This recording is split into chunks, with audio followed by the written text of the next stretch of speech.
Hace 70 años, la bomba nuclear cambió nuestra realidad para siempre. Por primera vez en la historia de la humanidad, ahora somos capaces de destruirnos a nosotros mismos como especie. La bomba lo cambió todo. Fue el detonante de la Guerra Fría. En Estados Unidos tenían que estar en alerta máxima. Esta es una alerta del mando aéreo. La bomba provoca algunas de las peores tensiones psicológicas de nuestra historia. Escalada armamentista internacional. Enfrentamientos y momentos críticos. Política, cultura, incluso sexo. Existía una especie de nerviosismo electrizante. ¡Fuego! Se crearon industrias para su fabricación. La energía atómica abre nuevos horizontes. Nuevas cámaras, películas y técnicas diseñadas para fotografiarla. Ahora, gracias a la última tecnología para restaurar las películas originales, podemos ver el increíble poder de este artefacto de otra forma. Una tecnología que cambió la existencia de la humanidad para siempre. La bomba ha desaparecido de la imaginación del público, pero aún sigue ahí. Aún seguimos viviendo bajo su sombra.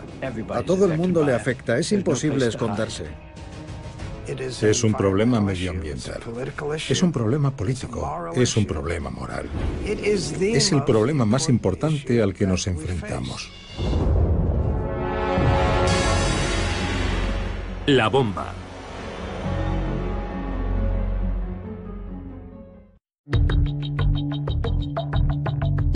Apareció en el desierto de Nuevo México. En un lugar que los españoles habían llamado Jornada del Muerto. Aquí, a muchos kilómetros de cualquier lugar, la bomba cobró vida. El punto exacto es inaccesible, oculto en el interior de un campo de tiro militar de 8.000 kilómetros cuadrados. Pero una vez al año y durante unas horas, se abre al público.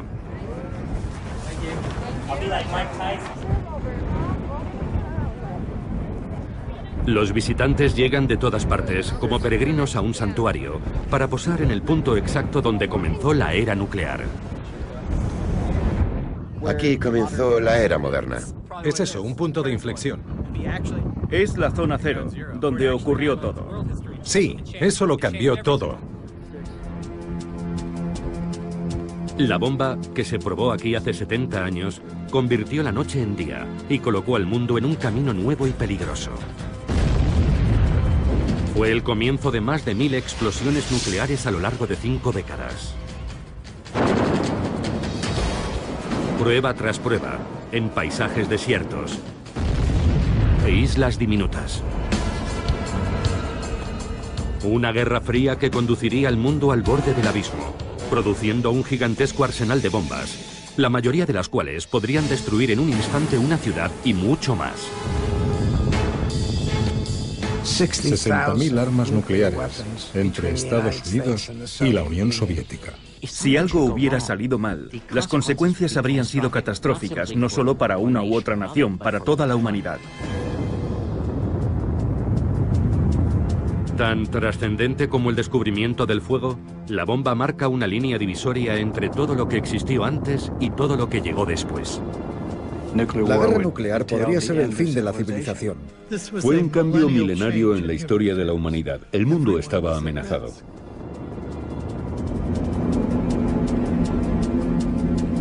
La fuerza que apareció por primera vez en este lugar. Un poder que supera a nuestra imaginación. ¿De dónde surgió? ¿Cómo empezó todo?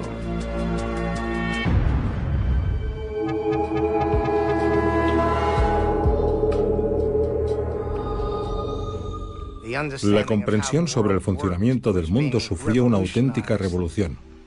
Y en 1938 en Alemania, y es importante subrayar en Alemania, tuvo lugar la mayor de todas las revoluciones.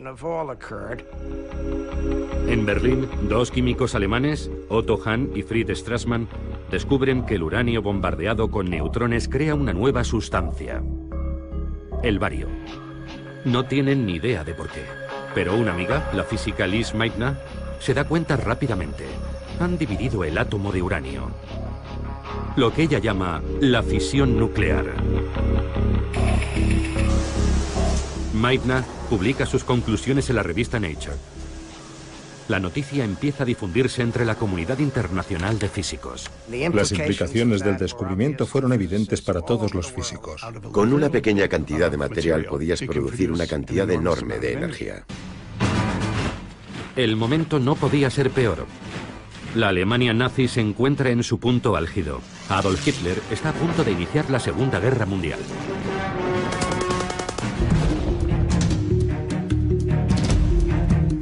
Cuando los físicos del mundo entero digieren la noticia de Lise Meitner, lo comprenden. Este descubrimiento, la fisión nuclear, podría decidir el resultado de la guerra.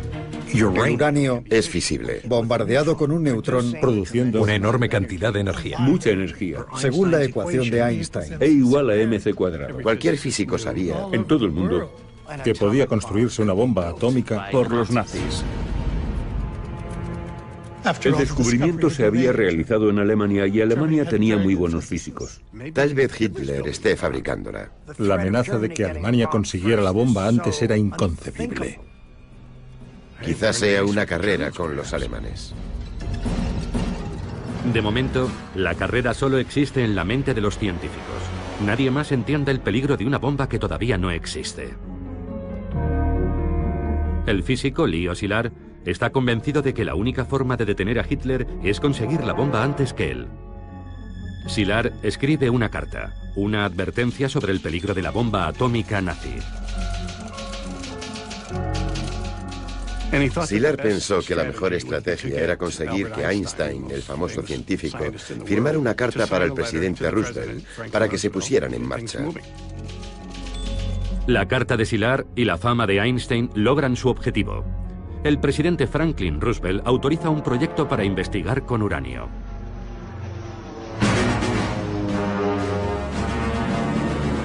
Dos años después, tiene lugar el ataque japonés sobre Pearl Harbor. Hitler declara la guerra a Estados Unidos. América lucha en dos guerras, contra Alemania en Europa y contra Japón en el Pacífico. De repente, el programa de investigación sobre el uranio de Roosevelt adquiere una importancia trascendental. Una investigación científica está a punto de convertirse en un programa de urgencia para fabricar la bomba atómica.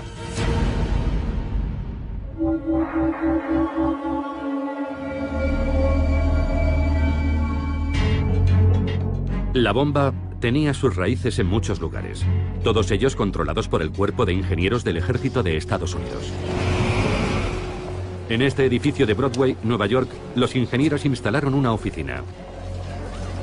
En el piso 18, empezó a tomar forma el mayor proyecto científico gubernamental de la historia.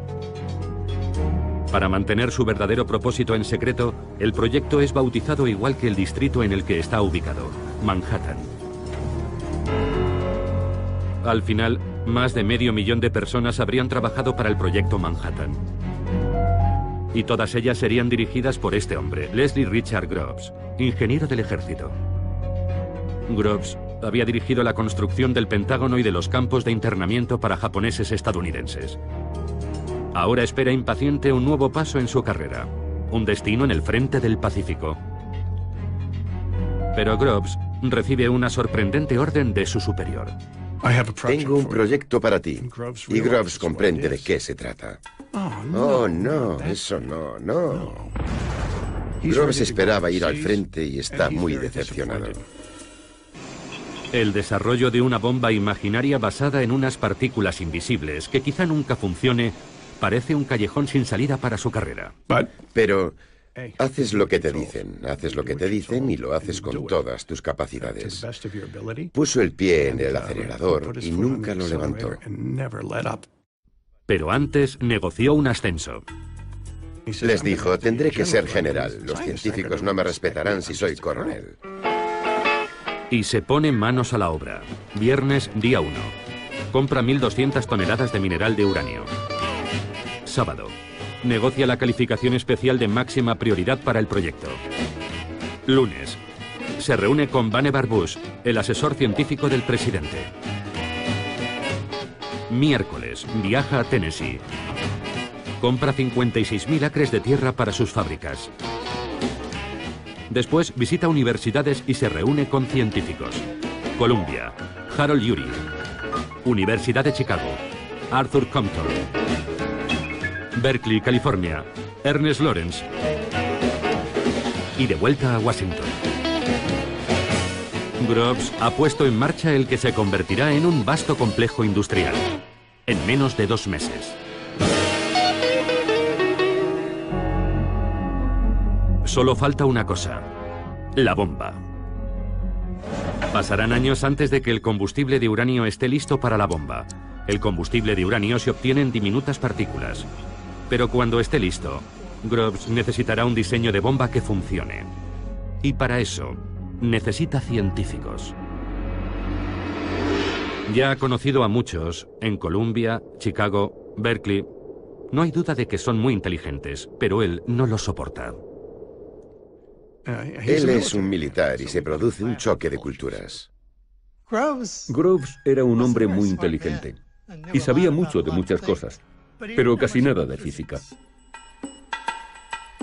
Y también era muy susceptible con la gente que le menospreciaba porque tenía doctorados que él no tenía. Intelectuales. Él piensa que esos tipos viven en las nubes, que no son muy prácticos y que políticamente son, en su gran mayoría, sospechosos. Hablan demasiado.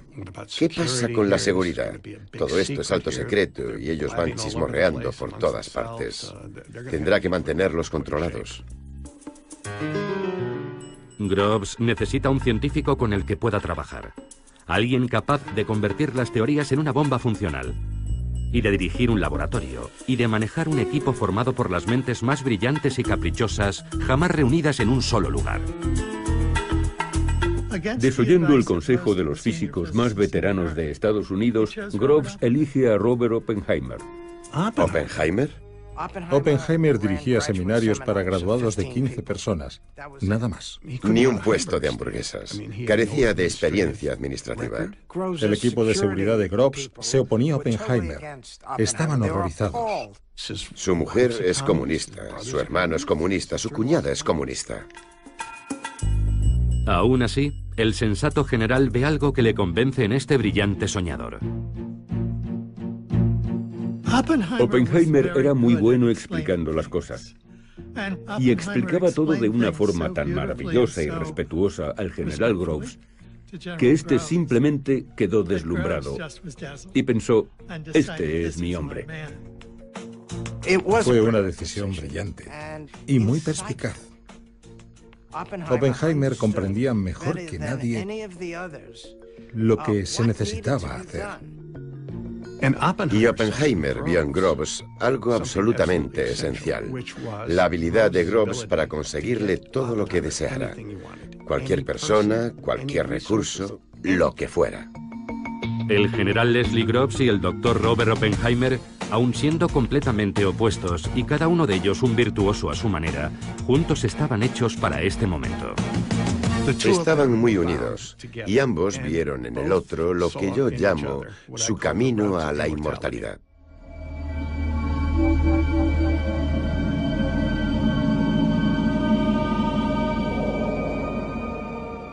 ...1942. Groves ha encontrado a su científico.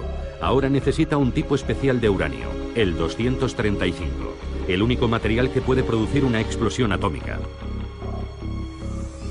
El uranio natural, el uranio 238, no sirve. Y ese es un gran problema. El uranio que se extrae de la Tierra solo contiene un 0,7% de uranio 235. Así que teníamos que separar el U-235 del U-238 y no puedes hacerlo mediante la química porque todo es uranio. Groves construyó un gigantesco complejo en Oak Ridge, Tennessee, para producir U-235. Pero el proceso es desesperadamente lento. Obtener U-235 en cantidades diminutas no es difícil, pero como tienes que hacerlo átomo a átomo, es una enorme tarea. Solo para una bomba se necesitan kilos de uranio, y conseguirlos átomo a átomo llevaría años. Pero el químico Glenn Seaborg encuentra otra opción, el plutonio. Puede producirse más rápidamente que el uranio en un reactor nuclear. Groves ordena construir otro complejo en Hanford, Washington, reactores para producir plutonio. Pero todo eso lleva su tiempo. Y las dos guerras van muy mal. En el Pacífico, los japoneses invaden Filipinas y obligan a 60.000 prisioneros de guerra débiles y hambrientos a caminar 100 kilómetros sin apenas comida y agua. Es la marcha de la muerte de Bataan. Si te detenías, te mataban. Si no podías dar un paso más, morías. ¿Y cómo te mataban? O te atravesaban con la bayoneta, o te disparaban, o te decapitaban. Dependía de cómo se sintieran.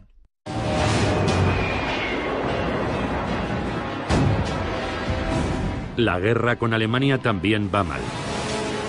Los submarinos alemanes siembran el caos en el Atlántico.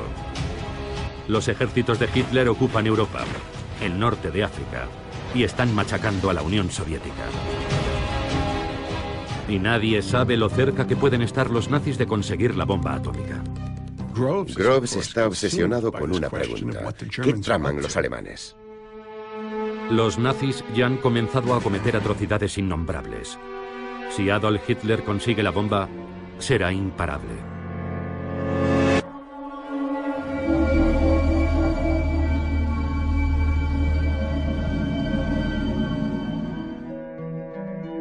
La bomba había nacido en la mente de los hombres. Pero para fabricarla necesitaban estar aislados, libres de distracciones y el mayor secreto. Aquí, en lo más profundo de las montañas Hemed, podrían seguir sus pensamientos, hacer cálculos y resolver sus ecuaciones. Los Álamos, Nuevo México, el lugar donde trabajaron los científicos, fue creado por y para la bomba. Hoy solo quedan algunos restos de sus comienzos. Una vieja cantina.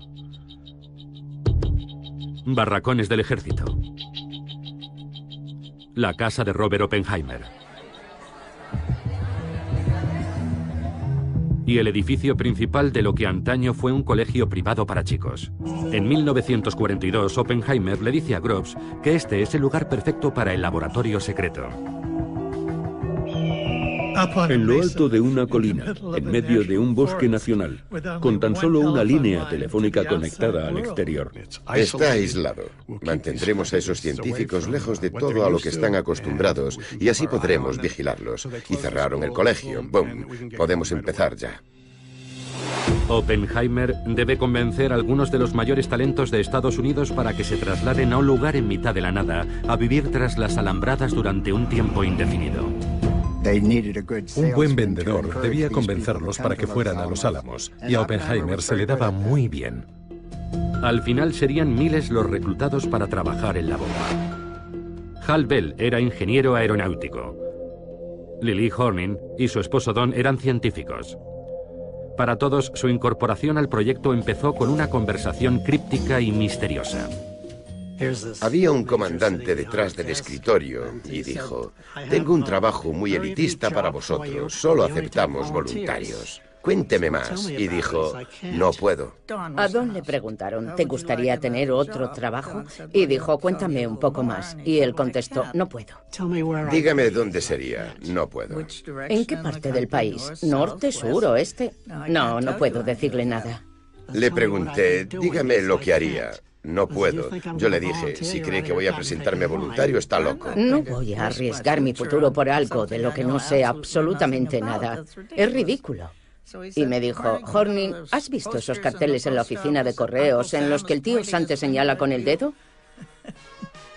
A Don le pareció muy sensiblero, pero recibimos el mensaje. Al día siguiente estaba de camino a Oak Ridge.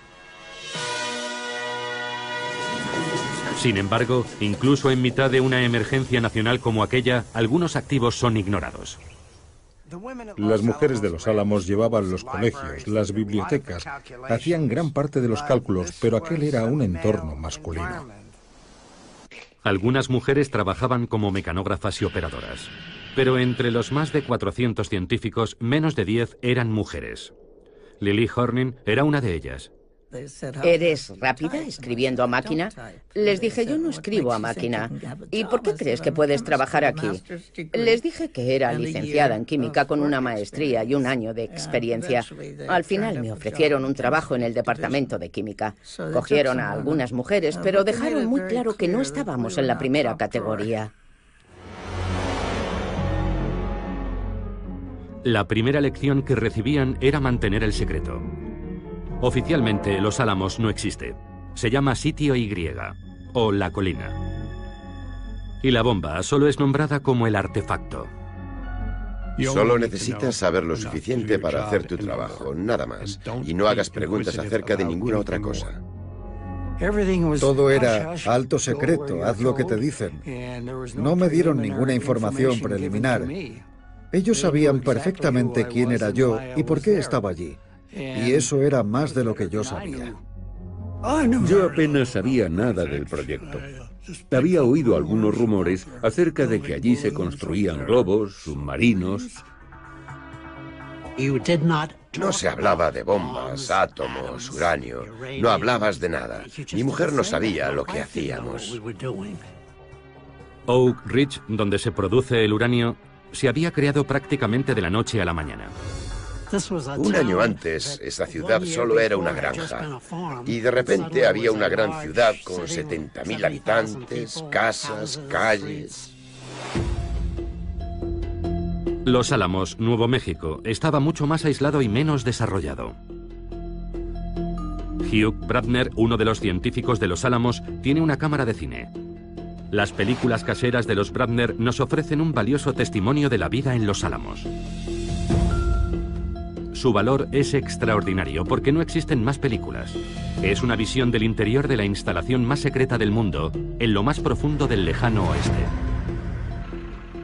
Muchas de esas personas procedían de medios urbanos y académicos, y aquí llevaban una vida bastante primitiva. Las condiciones de vida eran muy duras. Podías abrir el grifo y tenías tantas probabilidades de que salieran gusanos como de que saliera agua. Había barro por todas partes durante la estación lluviosa. El lado bueno eran las fiestas y que Oppenheimer era un gran director de laboratorio. Y el ponche estaba animado con alcohol puro de laboratorio. Así que se convirtió en algo muy emocionante. La media de edad es de 25 años. Y todos saben que su trabajo quizás sea lo único que pueda evitar una bomba atómica nazi. Yo llegué a Estados Unidos a los 12 años desde la Alemania de Hitler. Y mi motivación tenía mucho que ver con eso. A todos les dijeron que podían acortar la guerra con sus esfuerzos y era todo lo que necesitaban saber. En la primavera de 1944 ya tienen un diseño. Se parece a un cañón.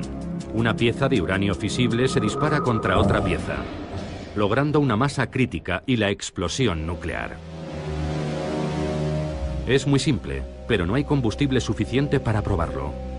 La producción de uranio es tan lenta que se necesitarían años para producir suficiente combustible para una sola bomba. El plutonio puede producirse con mayor rapidez, y esa es la clave para fabricar muchas bombas. El éxito del proyecto depende de que el plutonio funcione. Cuando el físico Emilio Gino Segre obtiene la primera y diminuta muestra de plutonio en Hanford, hace un descubrimiento terrible. Una bomba de plutonio no estallaría, se fundiría. La bomba de plutonio de tipo cañón no funcionaría. Era un desastre. Solo había uranio suficiente para una sola bomba de tipo cañón. Si no podían usar el plutonio, solo habría una bomba. Quizá los 350 millones de dólares iban a perderse porque el plutonio no funcionaría. En aquel momento, Oppenheimer pensó en dimitir de Los Álamos. Es un callejón sin salida. Descartan el diseño tipo cañón de plutonio y vuelven a empezar desde cero. Tras años de trabajo, solo cuentan con una única bomba de uranio. Verano de 1944. Los aliados han invadido Francia, pero el resultado aún es dudoso. Los científicos nazis han creado nuevas y aterradoras armas. El primer caza a reacción del mundo. Un misil de crucero. Y un cohete supersónico.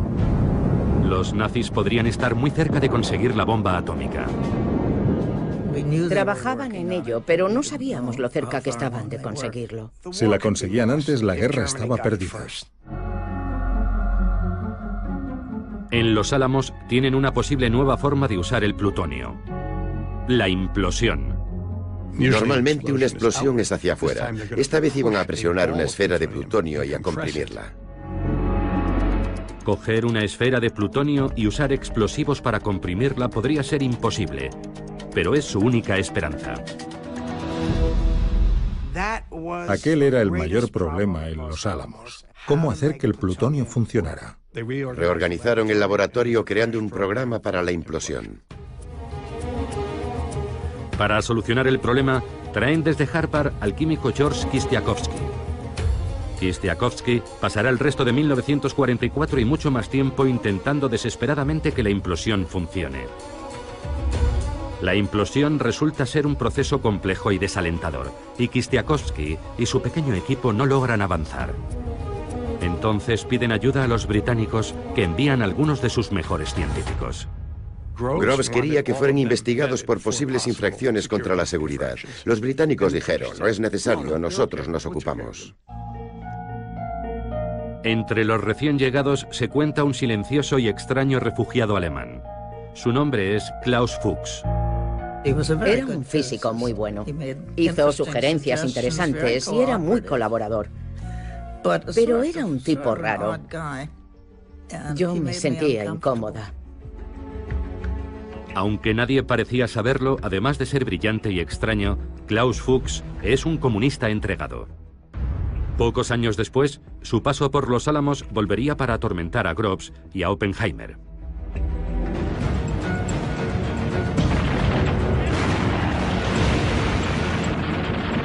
A comienzos de 1945, la guerra en Europa se encuentra en sus últimos meses.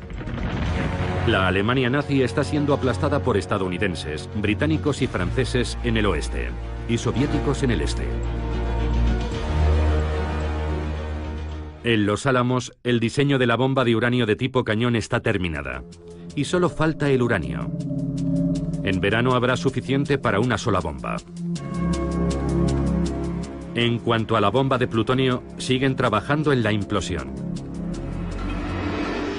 Entonces, en abril, sucede la tragedia. Cuando supieron que su presidente había muerto, la gente corriente preguntó a la señora Roosevelt, ¿qué podemos hacer para ayudar? Ahora la máxima autoridad sobre la bomba recae sobre el nuevo presidente Harry Truman. Mis obligaciones y responsabilidades son claras, y las he asumido. Pero hay una enorme responsabilidad que no está nada clara. Increíblemente, Truman nunca ha oído hablar de la bomba. Acepta una responsabilidad de la que nunca había oído hablar. Roosevelt no se lo había contado. Truman, el vicepresidente durante 82 días, solo se había reunido una vez con Roosevelt para hacerse una fotografía. Por cierto, estás al mando de un proyecto que podría terminar con la civilización. Muchas gracias. En mayo, Alemania se rinde. La guerra en Europa ha terminado. Hitler y el miedo a la bomba nuclear nazi, las dos razones por las que nació el proyecto, han desaparecido.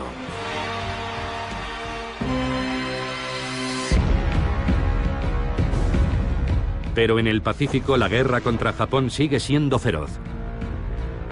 El trabajo no había terminado. Yo era un niño de 7 años en aquella primavera de 1945 y recuerdo que seguían muriendo hombres jóvenes cada día. Puede que el temor a Alemania inspirara la carrera nuclear, pero Japón es ahora el único enemigo y por lo tanto el objetivo de la bomba.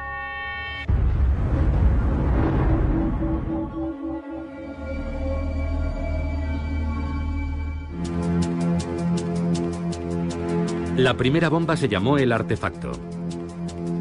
3 años y $2.000 millones después lo conseguían. Una esfera de 2 metros llena de baterías, componentes electrónicos, explosivos, cubierta con cables para detonarla y medir lo que pasaría.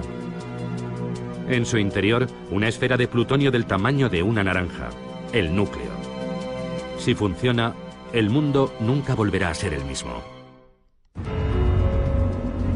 Todo se decide en un ensayo en el desierto de Nuevo México. Nombre en clave Trinity. Julio de 1945. Llevan meses con los preparativos, construyendo caminos, refugios y búnkeres, kilómetros de cables. Es el mayor experimento científico de la historia. Si funciona, será la primera explosión atómica en el mundo. No tienen ni idea de lo que puede pasar. Necesitan medir, registrar, fotografiarlo todo. Niveles de radiación, ondas expansivas, temperaturas, todo se desconoce y debe documentarse.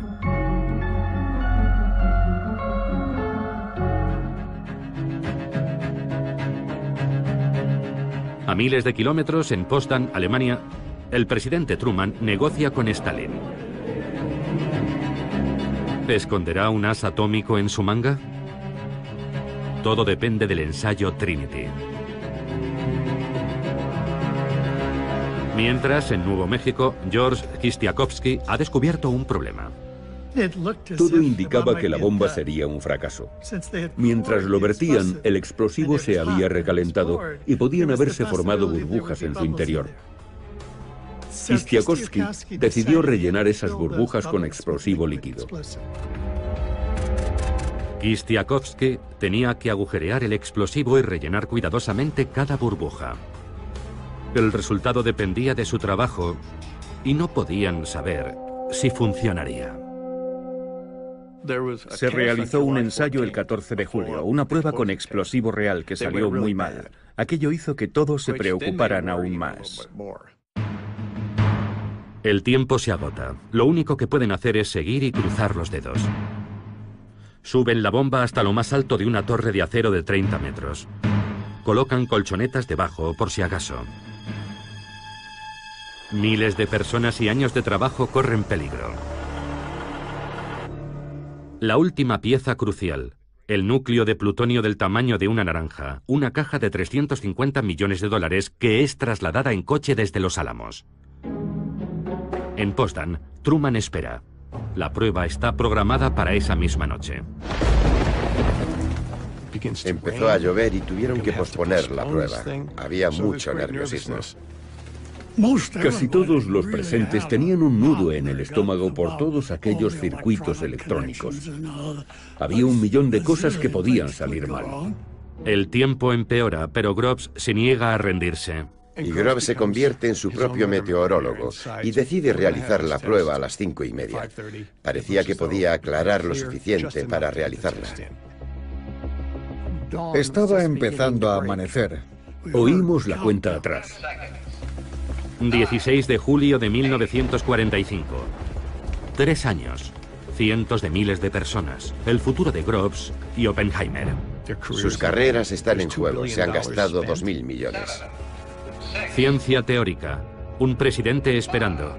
La posibilidad de poner fin a la peor guerra de la historia. ¿Funcionará?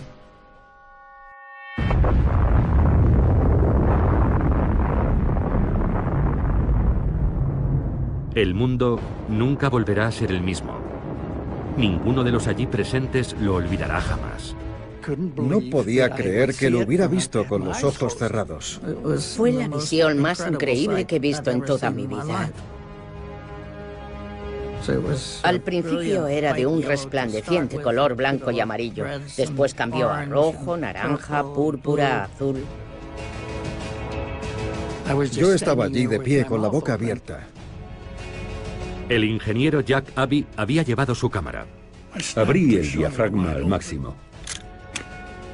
La instantánea de Jack Abbey es la única fotografía en color correctamente expuesta de aquella noche. Había comenzado una nueva era. La bomba está a punto de cambiarlo todo. Debo reconocer que no sentí nada especial, salvo una gran alegría porque había sido un gran éxito. Solo mucho después empezamos a pensar más sobre aquello. El artefacto funcionó. Y el plutonio llegaba en abundancia a los Álamos desde los reactores de Hanford. Groves sabe ahora que pueden fabricar bombas de implosión tan rápido como se produzca plutonio. En Potsdam, Truman recibe la noticia. ¿Qué hacemos con los rusos ahora? ¿Se lo decimos? ¿Qué va a pasar después de la guerra? Truman le dice a Stalin que Estados Unidos tiene una nueva y poderosa arma. Stalin apenas se inmuta, porque ya lo sabe. Klaus Fuchs se lo ha ido contando todo a los soviéticos. Stalin y sus colaboradores más próximos estaban muy bien informados sobre los progresos del proyecto Manhattan. Y en parte por eso, en Potsdam, Stalin se limitó a mirarlos y no dijo nada.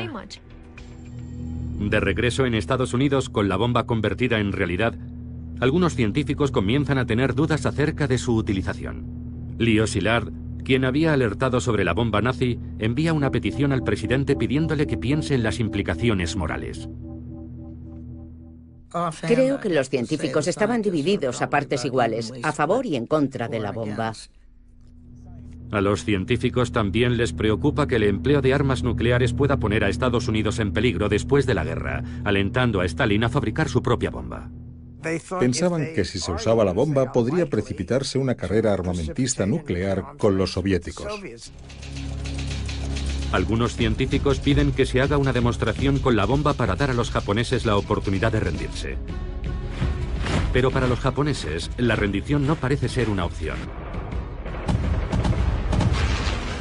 Al contrario, envían a sus kamikazes contra los barcos estadounidenses.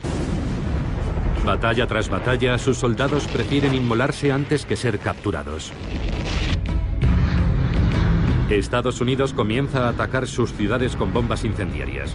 100.000 japoneses mueren en una noche solo en Tokio. Han perdido la guerra, pero siguen negándose a rendirse. El siguiente paso parece inevitable: invadir Japón. Probablemente mueran miles de estadounidenses y puede que millones de japoneses. Para Harry Truman, la bomba es, con diferencia, el mal menor. Me enfrento a una invasión terrestre de Japón. Así que si hay algo que pueda acabar con la guerra antes de llegar a eso y evitarlo, adelante. El 26 de julio los japoneses reciben un ultimátum: o se rinden incondicionalmente o serán destruidos. A los japoneses no les interesa una rendición incondicional. Quieren que su emperador siga en el poder. Quieren dirigir sus propios procesos por crímenes de guerra. No quieren que Estados Unidos ocupe su territorio. Los japoneses rechazan el ultimátum.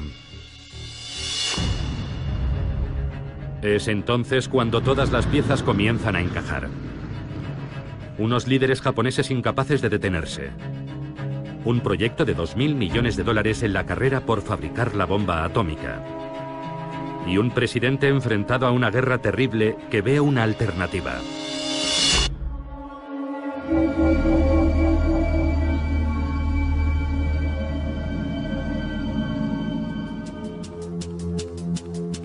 Lo que sucede a continuación, el lanzamiento de 2 bombas atómicas sobre Japón en agosto de 1945, se convertirá en la decisión más controvertida de Estados Unidos.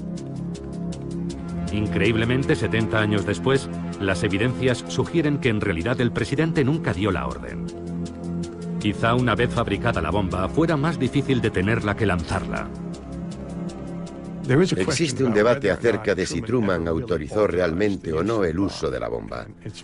Y mi opinión es que él nunca lo hizo, que la inercia era tan grande que Truman, nuevo en el cargo, decidió no interferir con los planes en curso. En la isla Tinian, en el Pacífico, la bomba de uranio apodada Little Boy está lista. No se ha probado, pero es tan sencilla que están seguros de que funcionará. La bomba es cargada en el B-29 Enola Gay. El 6 de agosto, pocas horas antes del amanecer, despega el bombardero.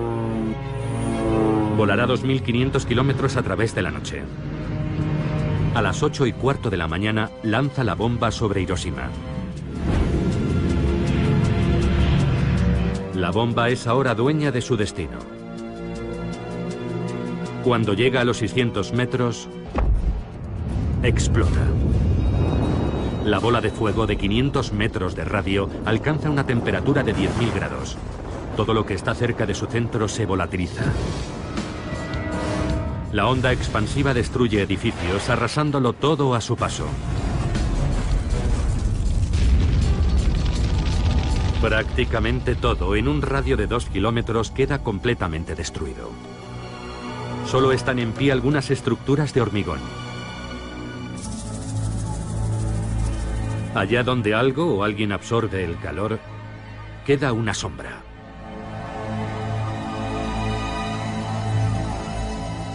Como mínimo murieron 80.000 personas.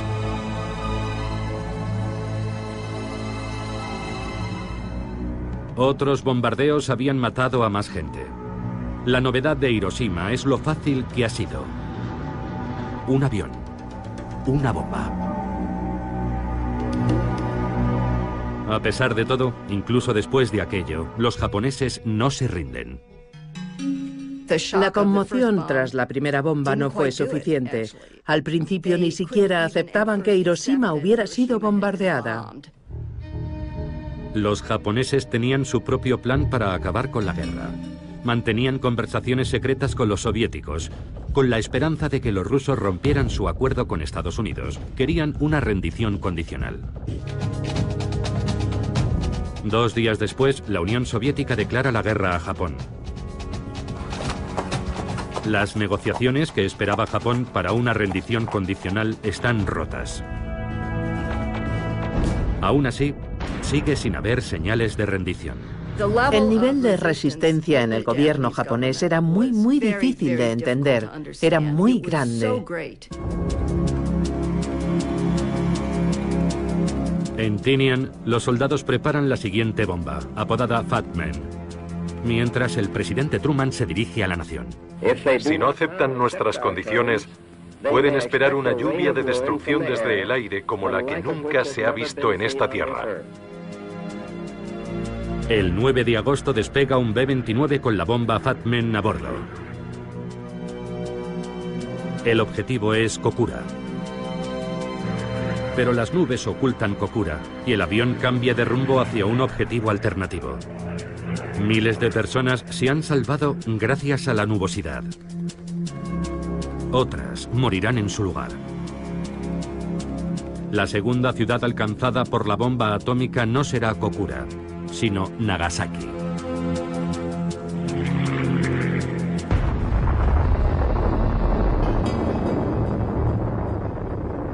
Muy cerca, en el campo de prisioneros 17, Lester Tenney ve la explosión.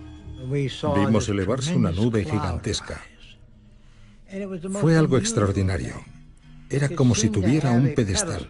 No teníamos ni idea de lo que era.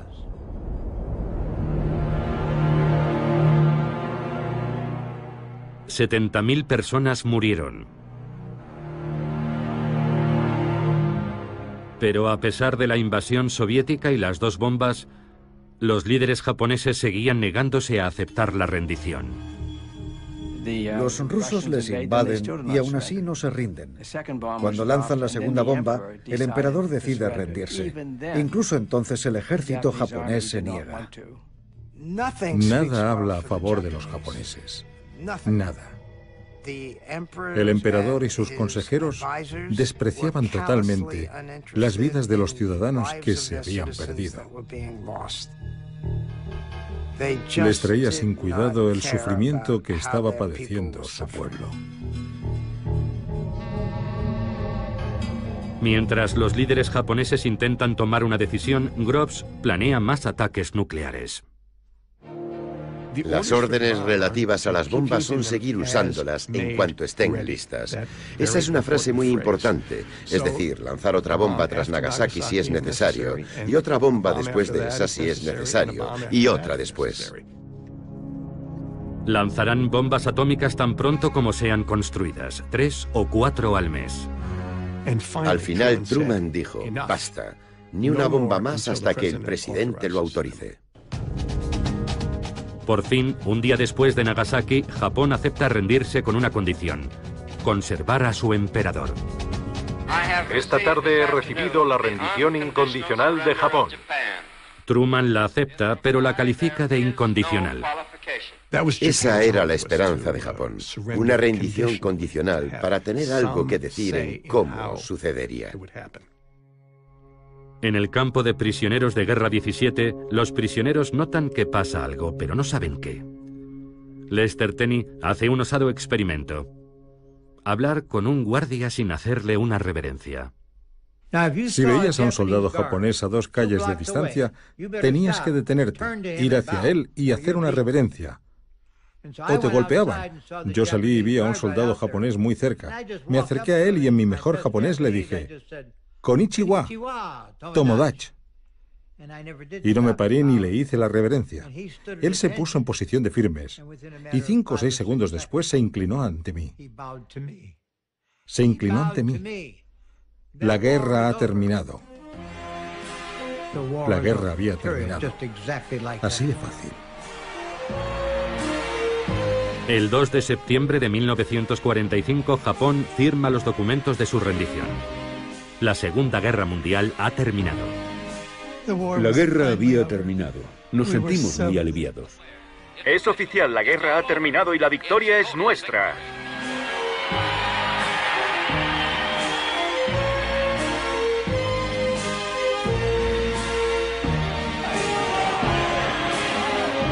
Es la hora de las celebraciones, y no solo por el final de la guerra, también por la nueva y extraordinaria bomba que ayudó a ganarla. Tras muchos años en secreto, el artefacto se convierte en la gran noticia. De repente no solo es público, también está en todos los periódicos. Compré media docena de periódicos de todo tipo, pero fue un auténtico shock. Es una era completamente nueva, la era atómica, con una historia propia sobre su génesis. Ciudades secretas, fábricas gigantescas, el genio y el general pasan a formar parte de la cultura popular. Y la prensa enloquece. La era atómica entra en el umbral de la historia. Y se descubre el pastel.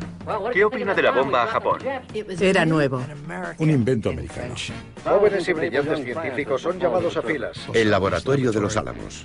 Un laboratorio secreto en Nuevo México y trabajo, trabajo y más trabajo. Aquí está, general. Plutonio. Plutonio. Uranio. Liberando una fuerza inimaginable. La energía básica del universo. Y en el centro de todo, Oppenheimer. El padre de la bomba atómica. Un hombre famoso en Estados Unidos. Más que Einstein. El triunfo de la bomba. Ganar la guerra con la ciencia parece la historia perfecta del éxito americano. Menos mal que se lanzó, acabó con la guerra, salvó vidas. Fin de la historia.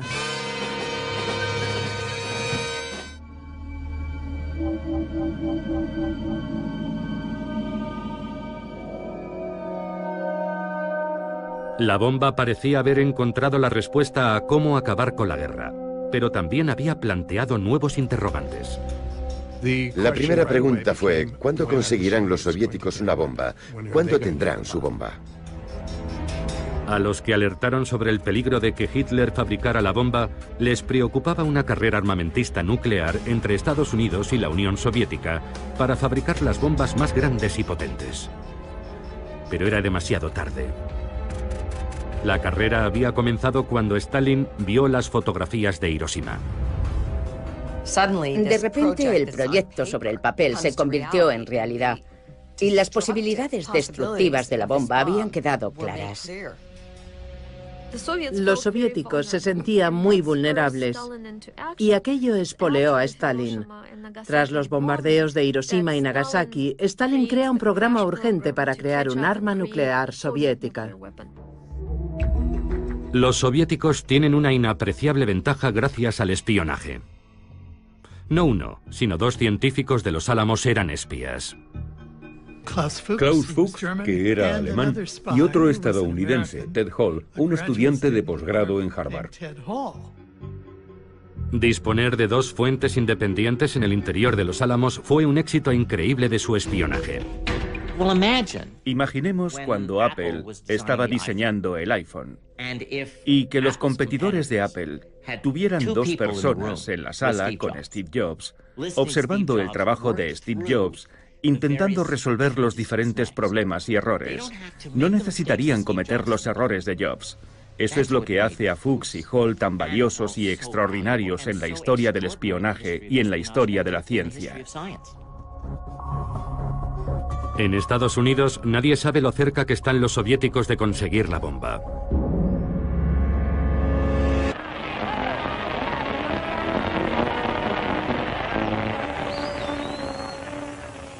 Cuando la guerra termina, los estadounidenses vuelven a la normalidad y disfrutan de la paz. Pero la bomba atómica es una incógnita que planea sobre su futuro. El proyecto Manhattan sigue operativo. ¿Qué hacemos con la bomba? ¿Cuántas tenemos? ¿Cuántas más fabricamos? En Nuevo México, los científicos esperan impacientes el momento de regresar a sus hogares y universidades. Había profesores jóvenes que tenían buenos trabajos y también había estudiantes que aún no habían terminado sus estudios. Hay que recordar que vivían en pequeñas cabañas de madera con estufas de carbón, que la comida era mala y que las calles estaban llenas de barro. En cuanto la guerra terminó, todo el mundo se marchó. La ciudad pasó de tener 3.000 o 4.000 personas a 1.000 en cuestión de semanas. Robert Oppenheimer, cuya visión creó Los Álamos, es uno de los que se marcha. El laboratorio que él había construido parecía destinado a desaparecer. Hace 70 años, la bomba nuclear cambió nuestra realidad para siempre. Por primera vez en la historia de la humanidad, ahora somos capaces de destruirnos a nosotros mismos como especie. La bomba lo cambió todo. Fue el detonante de la Guerra Fría. En Estados Unidos tenían que estar en alerta máxima. Esta es una alerta del mando aéreo. La bomba provoca algunas de las peores tensiones psicológicas de nuestra historia. Escalada armamentista internacional. Enfrentamientos y momentos críticos. Política, cultura, incluso sexo. Existía una especie de nerviosismo electrizante. ¡Fuego! Se crearon industrias para su fabricación. La energía atómica abre nuevos horizontes. Nuevas cámaras, películas y técnicas diseñadas para fotografiarla. Ahora, gracias a la última tecnología para restaurar las películas originales, podemos ver el increíble poder de este artefacto de otra forma. Una tecnología que cambió la existencia de la humanidad para siempre. La bomba ha desaparecido de la imaginación del público, pero aún sigue ahí. Aún seguimos viviendo bajo su sombra. A todo el mundo le afecta, es imposible esconderse. Es un problema medioambiental, es un problema político, es un problema moral. Es el problema más importante al que nos enfrentamos. La bomba.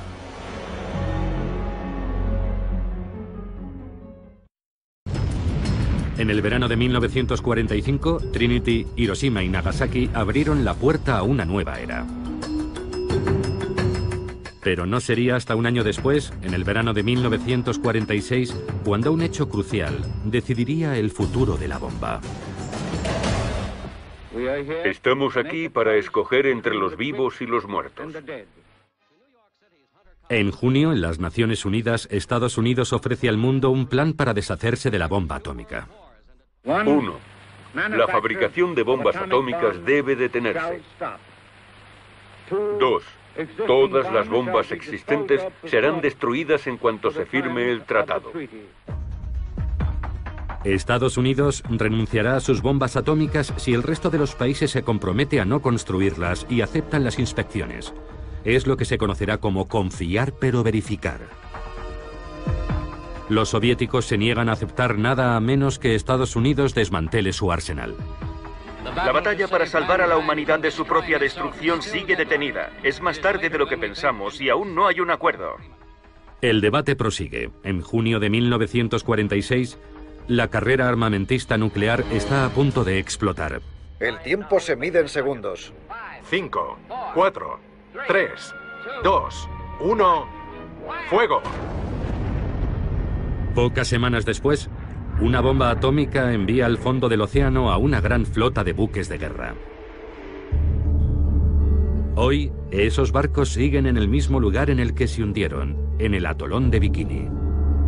Allí, en julio de 1946, por primera vez, el público está invitado a presenciar una explosión atómica. El ejército estadounidense descubrirá su vulnerabilidad ante su propia bomba. El futuro de los Álamos quedará garantizado. Todo ello como resultado de un acontecimiento llamado Crossroads, encrucijada.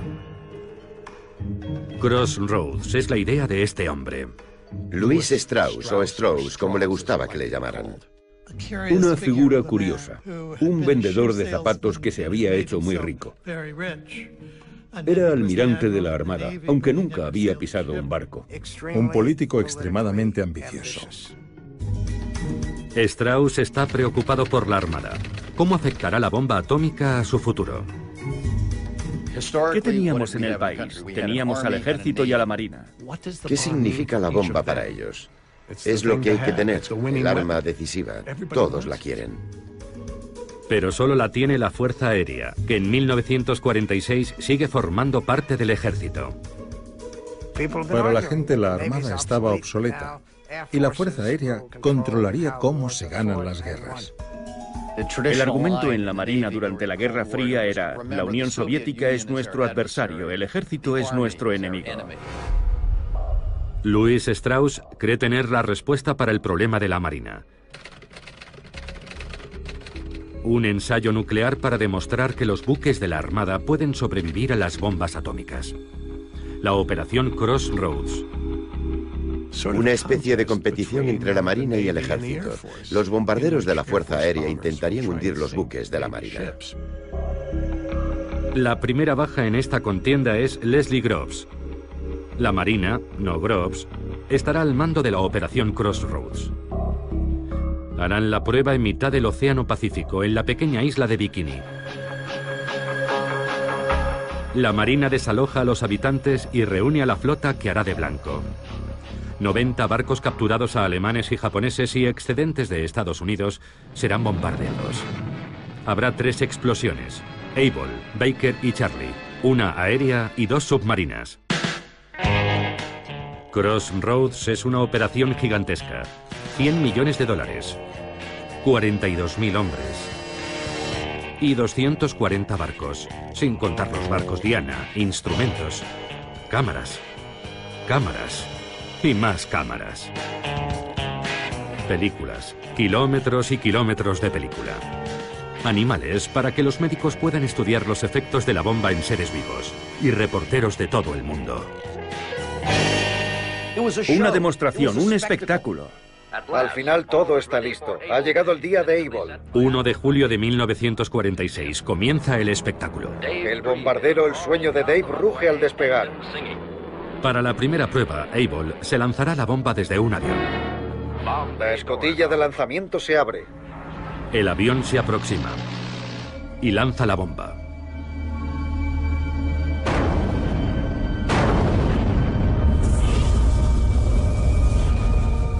Se produce una miríada de efectos majestuosos, deslumbrantes, imponentes, que solo las cámaras registran con detalle. La bomba, el mismo modelo que Fat Man, lanzada sobre Nagasaki, tiene una potencia equivalente a 20.000 toneladas de TNT. B-17 no tripulados, dirigidos por control remoto, se aproximan al hongo nuclear para hacer mediciones. Es la primera explosión nuclear presenciada por el público. Pero el público está a 30 kilómetros. Y tras semejante demostración... El tamaño de la explosión ha sido un poco decepcionante. No podías ver los aviones volando y la primera reacción fue: ¿eso es la bomba atómica? No era para tanto. 3 semanas después, la segunda prueba, Baker. Esta vez la detonación será submarina. Los científicos creen que es una pésima idea. Advierten de que la detonación bajo el agua creará una mezcla explosiva de radioactividad. liberando plutonio suficiente como para envenenar a todas las Fuerzas Armadas de Estados Unidos. Sabían qué pasaría en una explosión submarina, que contaminaría mucho, pero imagino que Blandy no los escuchó. El almirante de navío William Blandy es el hombre al mando de la operación Crossroads y tiene un problema de relaciones públicas. No soy un playboy atómico como algunos me han llamado.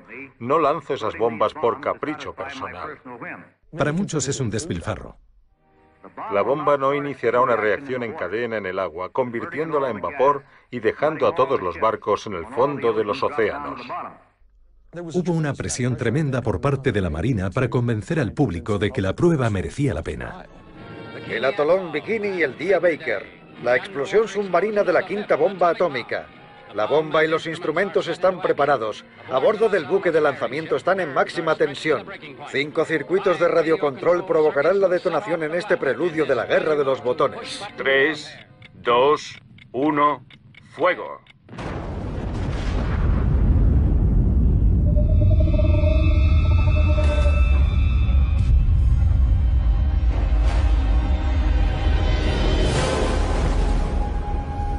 La onda expansiva submarina es claramente visible. Solo en el primer segundo se elevan en el aire 2 millones de toneladas de agua marina. En su ascenso, el agua crea una columna de casi 1 kilómetro de altura.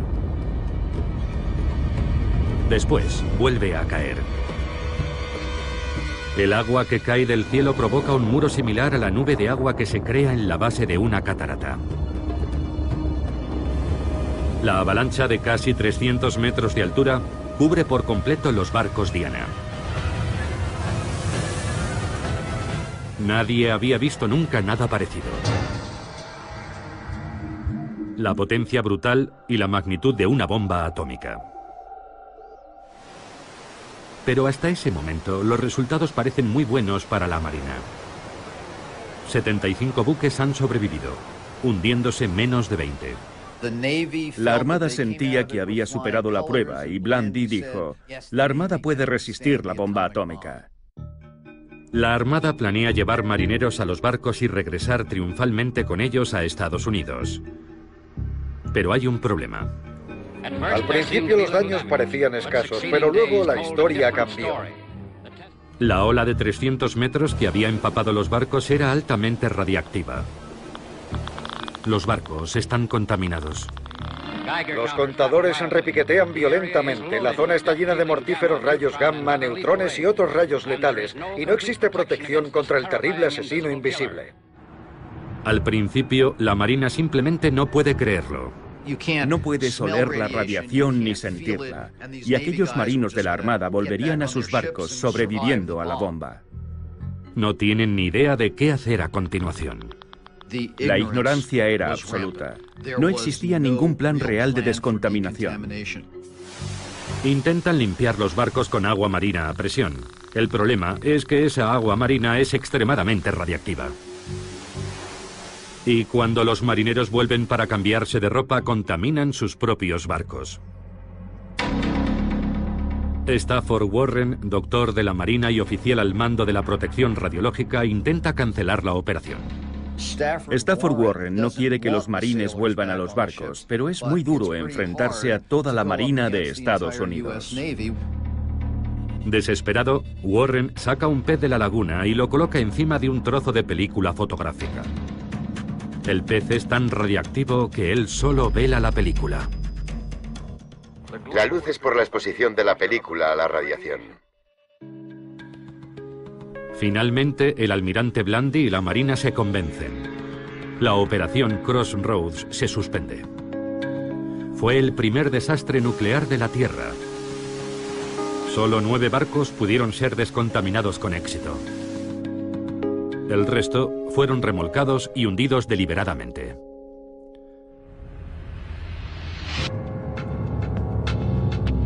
La Fuerza Aérea seguirá siendo de momento la principal poseedora de la bomba. La operación Crossroads resultó ser beneficiosa para los Álamos. Dudo que el laboratorio hubiera seguido operativo mucho tiempo si no hubiéramos tenido un cliente. Pero la Armada nos encargó un trabajo y mantuvo el laboratorio en marcha en momentos de gran incertidumbre. Después de julio de 1946, el laboratorio siguió creciendo, construyendo y probando más y más bombas durante las siguientes décadas.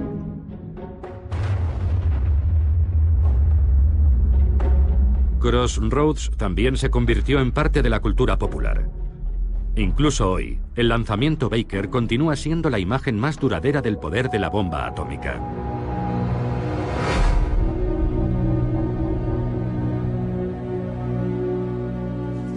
Pocas semanas después de la segunda bomba de Crossroads, un acontecimiento inesperado daría a los estadounidenses una visión mucho más oscura de la bomba. Por primera vez, se abre un gran debate público sobre su utilización. El 31 de agosto aparece el último número de la revista The New Yorker. En su portada, una optimista visión de un día de verano en Central Park. En su interior, un retrato muy diferente de otra ciudad, un día de verano. Un solo artículo ocupa todo el número, un reportaje de John Hersey sobre la experiencia de los habitantes de Hiroshima, contada a través de los testimonios de 6 supervivientes. Uno es un sacerdote católico, otra es la viuda de un sastre. Un par de ellos son médicos, son personas con las que un americano puede identificarse. El número especial se agota en pocas horas. Hiroshima por John Hersey. Este sorprendente reportaje en la revista The New Yorker ha conmovido a los americanos. Emisoras de Inglaterra, Canadá, Australia y Estados Unidos se saltan su programación y emiten lecturas dramatizadas. Esta crónica del sufrimiento y la destrucción no es una defensa del enemigo, es una advertencia. Lo que les pasó a los habitantes de Hiroshima hace un año podría suceder de nuevo en cualquier parte. Capítulo 1. Un resplandor silencioso. Exactamente a las 8:15 de la mañana.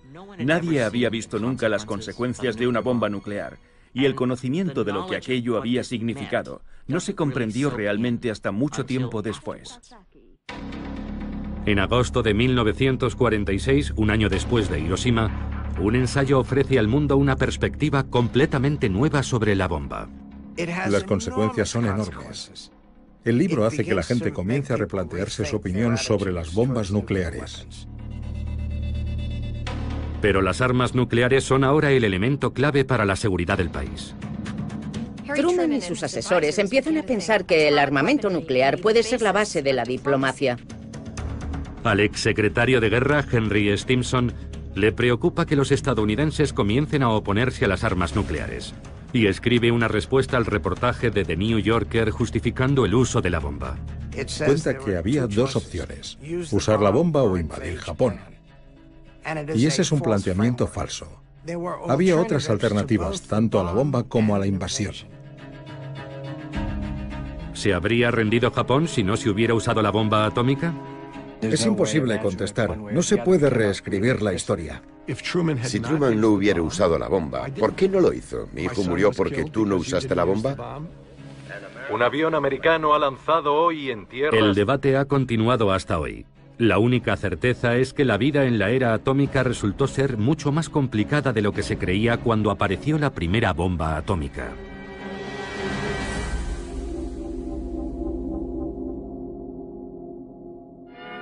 Sí, el átomo pronto iluminará nuestras ciudades y nos ayudará a fabricar electrodomésticos más fiables e indispensables. El público visitó la exposición atómica para comprenderlo. La bomba poseía cierta mística, tanto aterradora como estimulante. Existía otra faceta de la era atómica, los rayos X y la medicina, la energía atómica y todas esas cosas que iban a contribuir a una vida mejor. El átomo ha llegado a la ciudad. Atomic power was given by the mighty hand of God. Atomic power, atomic power. ¿Y los electrodomésticos funcionarán con energía atómica? Esta prosperidad la alimenta un metal más precioso que el oro y la plata. Hay uranio en las colinas. Protegerá su salud, mejorará sus alimentos, le proporcionará productos más baratos y una mayor seguridad. Hiroshima and Nagasaki paid a big price for their sins. When scourged from the face of earth, their battle could not win. El átomo pacífico ya no es un sueño de laboratorio, es algo que ya está aquí, produciendo milagros. ¿Esta máquina también funcionará con energía atómica? Como si funciona con queroseno, mientras yo sea el que dé al interruptor. Con el uso creciente de la energía atómica, más ciudades se convertirán en ciudades atómicas.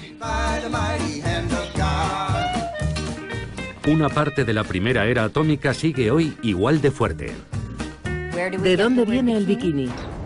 El creador del bañador lo diseñó 4 días después de los ensayos en la isla Bikini, debido a su peligroso potencial explosivo.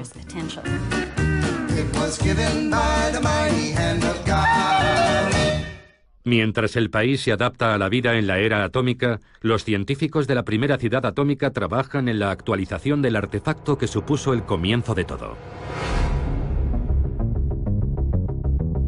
Todas las bombas estadounidenses seguían manteniendo el diseño original de la primera bomba de implosión probada en Trinity y lanzada sobre Nagasaki, Fat Man. Muy pocos imaginan lo rudimentaria que era en realidad. Era un proyecto de feria de ciencias. No se producía en serie, estaba hecha a mano. Los artesanos ensamblaban las piezas, tardaban una semana en construirla. 2 años después de Crossroads, tenían un nuevo diseño que probar. Se realizarían 3 ensayos en la isla del Pacífico de Enewetak. Sandstone era el nombre en clave de la operación. La operación se componía de 3 pruebas, rayos X, Yoke y Zebra, y en cada una se probaría un diseño diferente de bomba. Pero esta vez el público y la prensa no están invitados. 5, 4, 3, 2, 1.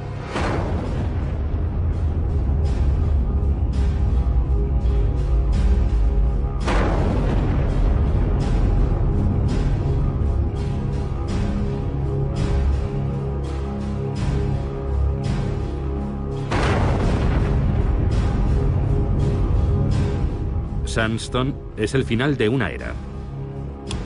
En enero de 1947, la bomba pasa a estar bajo el control de la autoridad civil, gestionada por la Comisión de la Energía Atómica, CEA. Enseguida sustituirán la bomba artesanal Fat Man por un nuevo modelo, la primera bomba atómica fabricada en serie. Se crea un nuevo laboratorio para fabricar las bombas que los Álamos diseñan.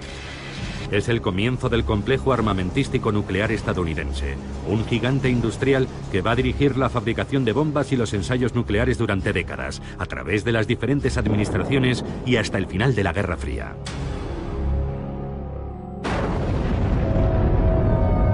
Un año después de Sandstone hay una nueva prueba nuclear. Pero esta vez no es en Bikini, en Enewetak o en Nuevo México. Es en Kazajistán. Ante la inmensa sorpresa de todos, la Unión Soviética probó su primera bomba atómica, y el equilibrio de fuerzas cambió de forma repentina y radical. Probar la bomba atómica en la Unión Soviética era muy importante. Era una cuestión de equilibrio. Si tienes esa posibilidad, te sientes mucho más seguro. Psicológicamente nos pusimos al mismo nivel que Estados Unidos. Estados Unidos ya no podía darnos órdenes. Si el poder del átomo había sido un regalo de Dios a Estados Unidos, ahora también se lo había dado a sus enemigos. Para Estados Unidos fue un momento aterrador. ¿Cómo debía responder al hecho de que la Unión Soviética tuviera también la bomba atómica? Necesitábamos un salto cualitativo para dejar atrás a los soviéticos y seguir por delante de ellos. Algunos piensan que la respuesta es la fusión de hidrógeno, la misma energía que se produce en el Sol. Una bomba de hidrógeno o bomba termonuclear sería mucho más potente que una bomba atómica. No existe ningún límite teórico para la potencia de la bomba que puedes hacer. El principal defensor de la bomba de hidrógeno es el físico Edward Teller. Teller es bastante vanidoso y con razón, porque es un tipo muy inteligente, pero es muy difícil llevarse bien con él. Era muy creativo. Cuentan que tenía 10 ideas nuevas cada día. Una idea al mes está muy bien, pero él tenía 10 cada día. Siempre estaba dando vueltas a la idea de avanzar un paso más, desde la bomba atómica hasta la bomba termonuclear. Yo creo que tuvo mucho mérito que insistiera en ello y que lo defendiera. Pero nadie sabe cómo fabricar una bomba de hidrógeno. Incluso podría ser algo imposible de fabricar. Sabíamos hacer bombas atómicas, podíamos llenar almacenes, pero no sabíamos hacer bombas de hidrógeno. ¿Por qué dejar de producir algo seguro para hacer algo que no sabes si funciona? Es más, algunos científicos creen que ha llegado el momento de salvar al mundo, decidiendo parar. Podría haber sido un punto de inflexión. Podemos buscar la bomba de hidrógeno, pero no tenemos que hacerlo. Podemos enviar un mensaje positivo a la comunidad internacional y presionar a los soviéticos para que no sigan construyendo armas nucleares. Podemos dar un buen ejemplo. 2 meses después de la bomba atómica soviética, un comité dirigido por Robert Oppenheimer se pronuncia de forma unánime en contra del programa de urgencia para la bomba de hidrógeno. Louis Strauss y Edward Teller están furiosos. Pero la última decisión corresponde al presidente Harry Truman. La bomba de hidrógeno implicaba que Estados Unidos se impusiera límites sin tener capacidad para controlar a los soviéticos. Los soviéticos habían demostrado que podían construir la bomba atómica. Aquello suponía asumir un grave riesgo para el presidente. Los soviéticos parecían decididos a expandirse. Ya controlaban el este de Europa. En 1948 aíslan el oeste de Berlín intentando hacerse con el control. Para Harry Truman, la respuesta es obvia.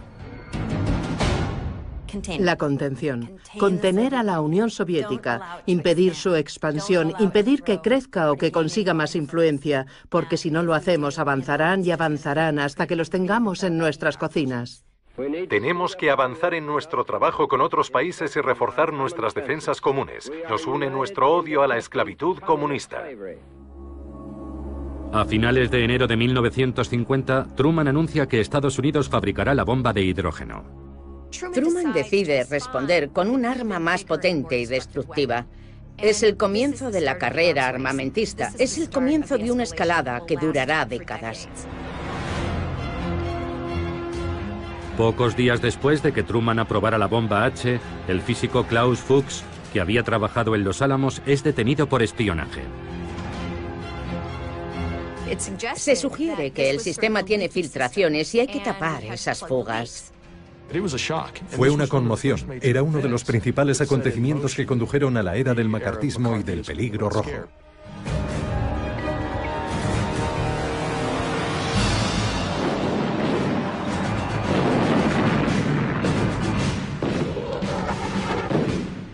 Cinco meses después, el Estado comunista de Corea del Norte, ayudado por la Unión Soviética, invade Corea del Sur, un país aliado. En 2 días los tanques llegarán a Seúl, la capital del país. La Guerra Fría no fue tan fría, fue muy caliente desde el principio. En todas partes se libraban guerras subsidiarias entre Estados Unidos y la Unión Soviética. Cuando la guerra de Corea se complica, Estados Unidos empieza a prepararse para usar la bomba atómica, pero muy pronto descubre un problema. Corea es un país montañoso y existía la preocupación de que las bombas no fueran muy efectivas. Si usábamos la bomba, su capacidad disuasoria podría disminuir ante los ojos de la Unión Soviética. Por eso no se usó en Corea.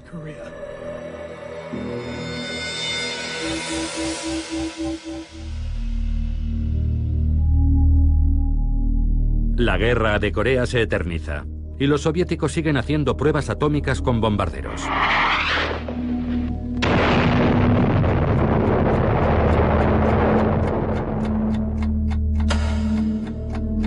Algunos científicos atómicos crearon un símbolo para mostrar lo cerca que estaba el mundo de una catástrofe nuclear, el reloj del apocalipsis.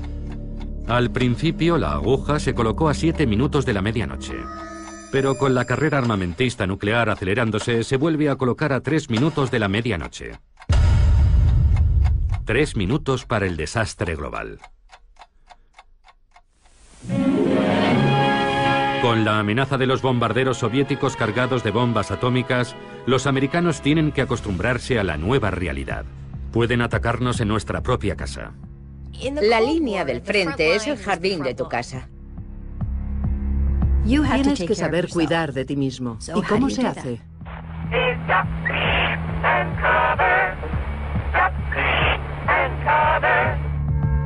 Puedes esconderte bajo el escritorio, refugiarte en el sótano y sobrevivir a todo esto. Nuestro Congreso deja la responsabilidad en la iniciativa personal. El gobierno hace pruebas para saber qué le ocurriría al americano medio.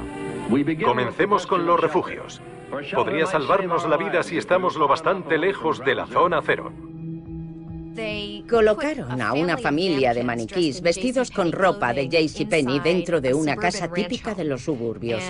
La amueblaron, llevaron comida, latas de conservas y la volaron. 5, 4, 3, 2, 1.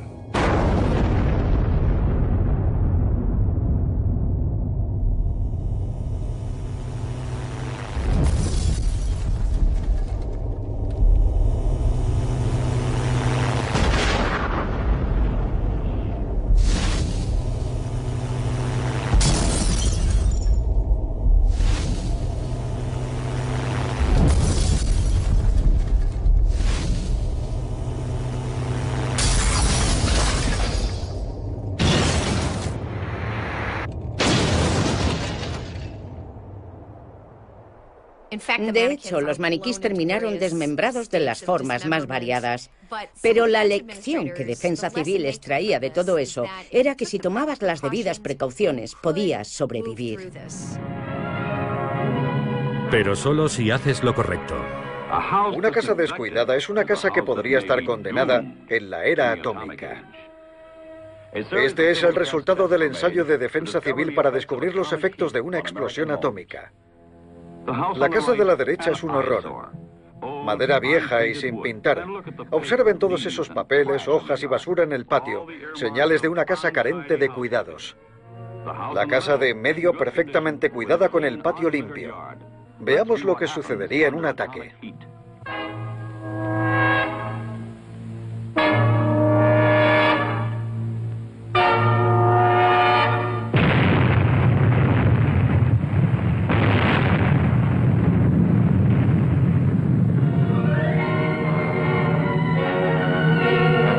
La casa de la derecha es la primera en arder. La basura es la mecha que hace arder la madera seca. La falta de limpieza doméstica ha condenado a esta casa a la destrucción. La casa de en medio, limpia, pintada y arreglada, tras el mismo ataque atómico, no llega a arder. La idea era que si limpias tu patio y no hay basura ni nada parecido, tú también puedes sobrevivir a una explosión nuclear. Es tu elección. La recompensa podría ser la supervivencia. Y es tu responsabilidad, no la del gobierno. El gobierno no puede hacerlo por ti, tú tienes que cuidar de ti. Y si no lo haces, si resultas herido, es tu culpa. Aunque limpiar podría no ser suficiente. Quizá tenga que hacer algunas reformas. Bueno, me alegro de que bajéis a ver mi refugio nuclear. Anoche acabé de pintarlo. Esta habitación puede usarse para otras cosas. Sí, Walt. Puedes usarla como dormitorio de visitas. Supuso el comienzo de un proceso de militarización en el que todo el mundo debía estar preparado. Los techos y muros gruesos protegen de la radiación. Cuanto más gruesos, mejor. La cultura de la preparación. Bien, ya está terminado mi refugio atómico. ¿Qué es en realidad la defensa civil? Es un teatro doméstico con propósitos diplomáticos. La defensa civil reforzaba la idea de que las armas nucleares eran la base de la política exterior americana, y en ese sentido era útil. Aprenderemos a salvar vidas y no os merecerá la pena lanzarnos vuestras bombas. Si nuestro enemigo cree que la sociedad puede sobrevivir, eso significa que nuestra amenaza de usar armas nucleares es más creíble.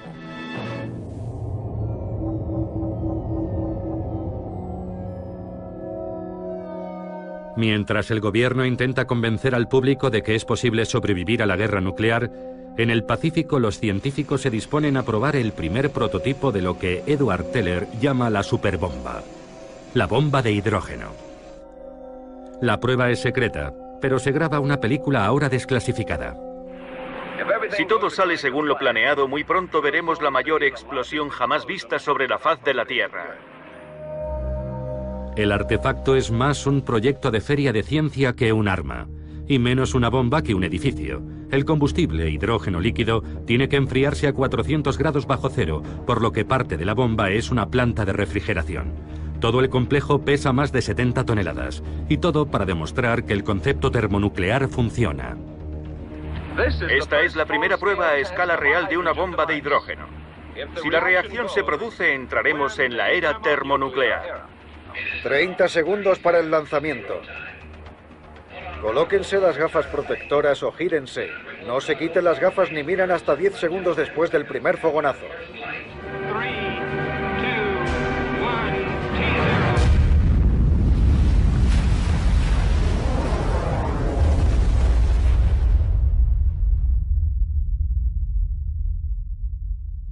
La potencia de la explosión es similar a la de 10 millones de toneladas de TNT. Es 600 veces más potente que la bomba que destruyó Hiroshima.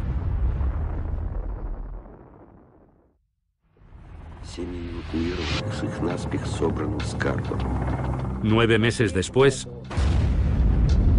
los soviéticos detonan su primera bomba de hidrógeno.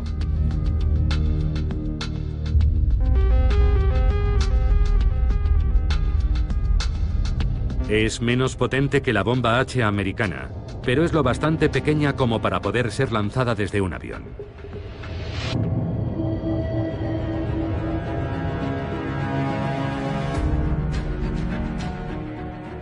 La Unión Soviética ha reforzado su control sobre el este de Europa.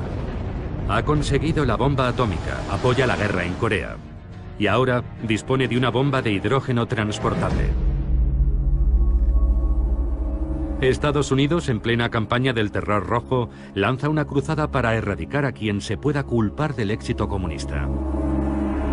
En ese clima de miedo y de sospechas, Robert Oppenheimer está a punto de convertirse en el objetivo, la víctima de Louis Strauss. Strauss es horrible, una persona horrible. Es uno de los malvados de esta historia. Strauss solo busca la forma de atacar a Oppenheimer, de humillarlo. Strauss nunca perdonó a Oppenheimer que se opusiera al programa de urgencia para desarrollar la bomba de hidrógeno. Cuando el presidente Eisenhower nombró a Strauss presidente de la Comisión de Energía Atómica, Strauss pudo vengarse. Lo que hizo al tomar posesión fue iniciar un proceso para privar a Oppenheimer de su autorización de seguridad.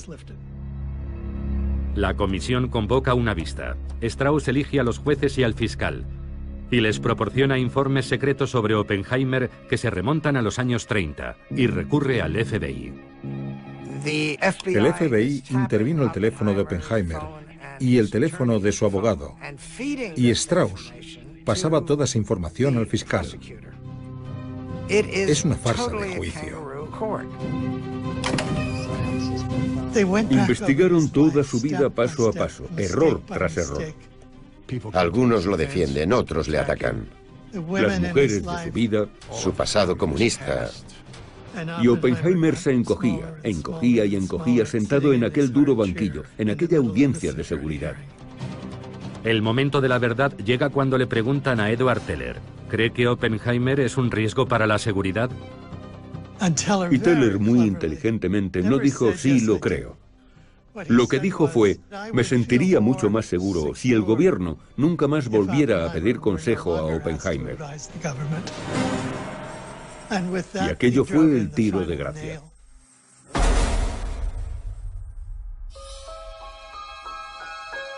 El padre de la bomba atómica es despojado de su autorización de seguridad y expulsado del gobierno para siempre.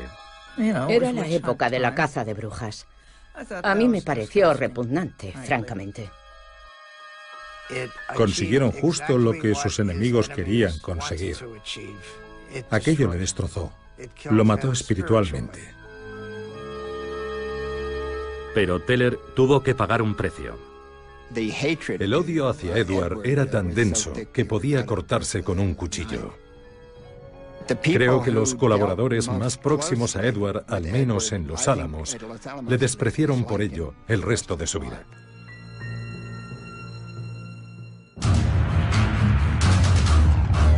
Mientras perseguía a Oppenheimer, en el Pacífico, la CEA realiza otra prueba. La primera bomba H móvil americana. Si funcionaba, sería un arma termonuclear arrojable.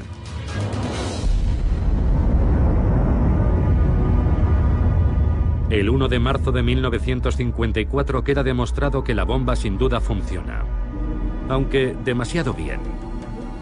Debido a un error de diseño, es el doble de potente de lo calculado. 15 megatones, el equivalente a 15 millones de toneladas de TNT. Aproximadamente 1000 veces más potente que Little Boy. Es una bomba gigantesca. El hongo atómico alcanza los 25.000 metros de altura, esparciendo su radiactividad por la atmósfera. La lluvia radiactiva contamina islas habitadas y un barco pesquero japonés, irónicamente llamado Dragón Afortunado. Uno de los pescadores japoneses muere. Más de 200 isleños enferman. La prueba secreta se convierte en un incidente internacional por la lluvia radiactiva. Llamó la atención de la opinión pública mundial sobre las pruebas nucleares atmosféricas. ¿Deben realizarse esas pruebas? Cuando se hace, los vientos arrastran la radiactividad, exponiendo a todo el mundo a la radiación. La increíble potencia de la bomba H demuestra la futilidad de la defensa civil.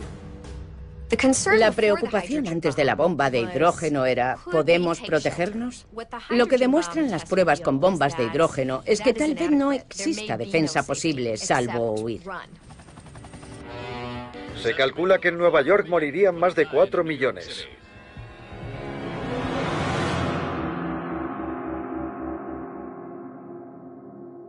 Si sobrevivir a la bomba H soviética es imposible, la única opción es disuadirlos para que no ataquen los primeros. El presidente Eisenhower crea una nueva política. Cualquier agresión soviética se responderá con una fulminante represalia masiva nuclear ejecutada por el Mando Aéreo Estratégico, el SAC. La Fuerza Aérea mantiene a sus bombarderos volando las 24 horas listos para actuar contra objetivos específicos. El SAC está dirigido por Curtis LeMay. LeMay se da cuenta de que la bomba ha cambiado la guerra para siempre. LeMay comprendió enseguida que las guerras durarían días o incluso horas, y que la anticipación era vital. LeMay planea un primer ataque masivo sobre la Unión Soviética al que llamó golpe de gracia. Listos para actuar en cualquier momento, sus equipos realizan simulacros constantes.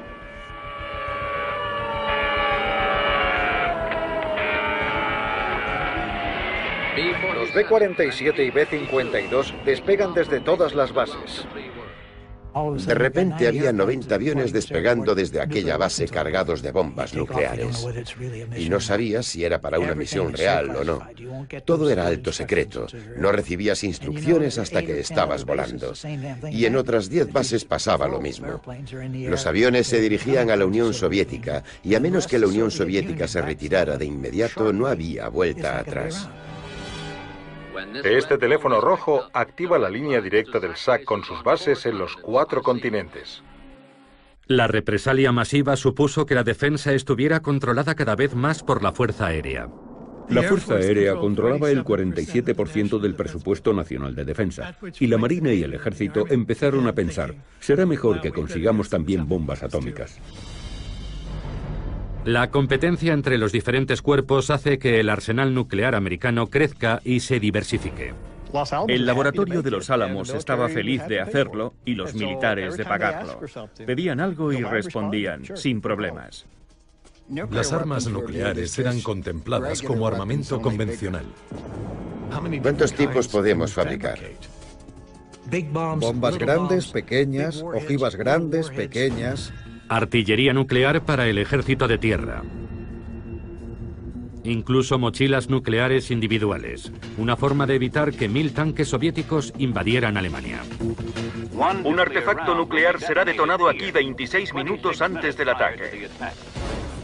Bloqueando avenidas de entrada, provocando inundaciones, cráteres, corrimientos de tierra, atacando autovías, ferrocarriles o puentes.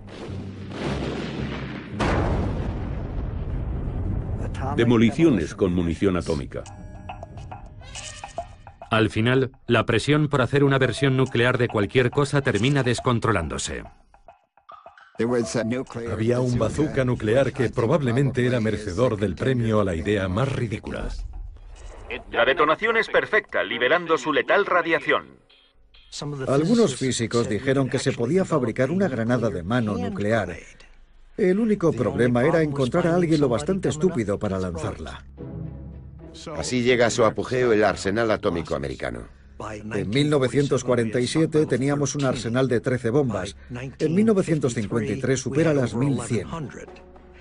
A finales de los 60 teníamos más de 31.000 armas nucleares, de 36 tipos diferentes.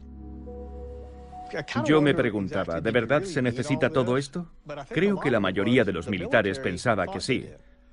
Y creo que la principal razón era política. Ya sabes, tenemos más que tú. El último ejemplo del "tenemos más que tú" llegó en octubre de 1961. Los soviéticos detonan la bomba más potente de la historia. La bomba del zar. 50 megatones. 50 millones de toneladas de TNT. El piloto dijo que el fuselaje se había alabeado dramáticamente. Nunca más volvió a volar. Dijo que había hecho su trabajo por la madre patria y se retiró. Pero no sirve para nada, salvo por su simbolismo. Una bomba tan potente carece de utilidad. No matas a más gente con una bomba gigante que con dos bombas pequeñas. Había dos superpotencias y tenías que impedir que la otra disparara antes. Y la única forma era siendo tan fuerte que si ellos atacaban primero, tú los aniquilaras. La destrucción mutua asegurada era una locura. Mirando hacia atrás, creo que lo era. Aunque por otro lado, siendo las dos partes tan fuertes y sabiendo que podían destruirse mutuamente,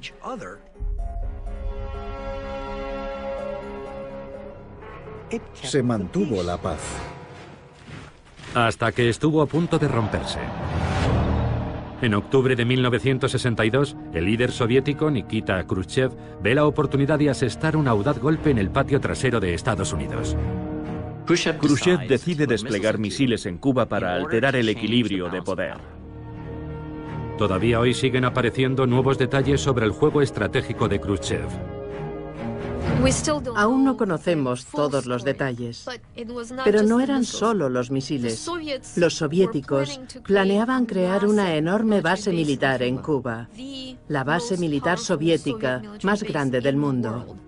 Khrushchev pretendía cambiar por completo el mapa de la Guerra Fría, radicalmente, sin precedentes. Pero para lograrlo, Khrushchev tenía que hacerlo en secreto. Si Estados Unidos descubría que los misiles iban a Cuba, se lo impediría. Y casi lo consigue. Pero antes de que los soviéticos puedan completar su despliegue, un avión espía estadounidense descubre el plan. El enfrentamiento comienza con un discurso. Eran casi las 9 de la noche cuando anunciaron que el presidente iba a dirigirse a la nación. Buenas noches, conciudadanos. Este gobierno ha mantenido la más estrecha vigilancia sobre el despliegue militar soviético en la isla de Cuba. Y mi padre me dijo, creo que han descubierto los misiles. El despliegue de una serie de misiles ofensivos se prepara ahora en esa isla prisionera. Los soviéticos estaban muy preocupados porque esperaban que Kennedy anunciara no solo el bloqueo, sino también la invasión de Cuba. La posibilidad de una auténtica guerra nuclear era muy alta. Y suponía el fin del mundo. Será nuestra política considerar cualquier ataque nuclear lanzado desde Cuba contra cualquier nación en el hemisferio occidental como un ataque contra Estados Unidos merecedor de una respuesta contundente contra la Unión Soviética. Una respuesta contundente de represalia contra la Unión Soviética. Yo sabía lo que eso significaba y cuáles serían sus consecuencias. Consideramos bombardearos con armas atómicas. Ver al presidente de Estados Unidos en la televisión nacional diciéndole al mundo que eso podía pasar capta la atención del público. En la sede de Naciones Unidas, la crisis cubana es el único tema de discusión. El problema al que se enfrenta el Consejo de Seguridad es grave. Mientras Kennedy piensa en invadir Cuba, telefonea al expresidente y general Dwight Eisenhower en busca de consejo. General, ¿qué posibilidad hay de que disparen esas cosas si invadimos Cuba? No creo que lo hagan. ¿No lo cree? ¿Entonces correría ese riesgo? Algo podría hacer que esa gente disparara, pero no creo que sea eso. Ya. Bien.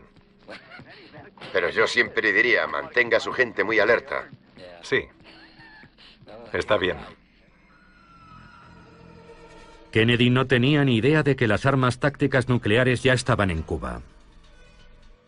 Los rusos pensaban, bueno, si los americanos invaden Cuba, entonces tendremos que usar nuestras armas tácticas nucleares para rechazarlos. Puede incluso que armas nucleares de alcance medio.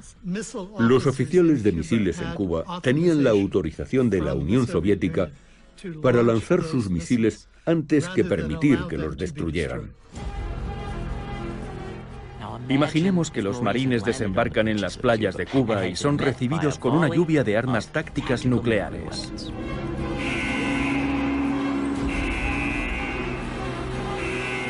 Fueron unos días terroríficos.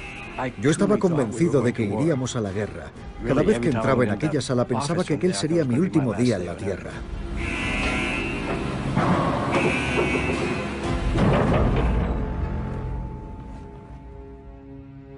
Al final, tanto Kennedy como Khrushchev miraron fijamente al abismo nuclear y dieron un paso atrás. Los dos líderes tomaron el control de la crisis y decidieron: no empezaremos esta guerra. Intentaremos resolver esto con la diplomacia. Es una verdadera historia de aprendizaje cuando se dan cuenta de cuáles serían las consecuencias. Khrushchev cambió totalmente su posición, de forma radical, muy rápidamente. Khrushchev retira los misiles. A cambio, Kennedy accede a retirar en secreto los misiles desplegados en las fronteras con la Unión Soviética. La crisis de los misiles de Cuba fue un momento mucho más crítico de lo que la gente cree actualmente. Los dos lados se comportaron de una forma temeraria, muy temeraria. Pero cuando vieron el peligro real, ambos hicieron concesiones y fueron muy razonables. Puede decirse incluso que con la crisis de los misiles comenzó el proceso de control de armas. El presidente de Estados Unidos firmará ahora los instrumentos de control de este tratado. 9 meses después de la crisis de los misiles, Estados Unidos, la Unión Soviética y Gran Bretaña firman el primer tratado de prohibición de ensayos nucleares. Se prohíbe las pruebas con detonaciones atmosféricas en el espacio y submarinas. Y un año después se establece la primera línea directa entre Washington y Moscú.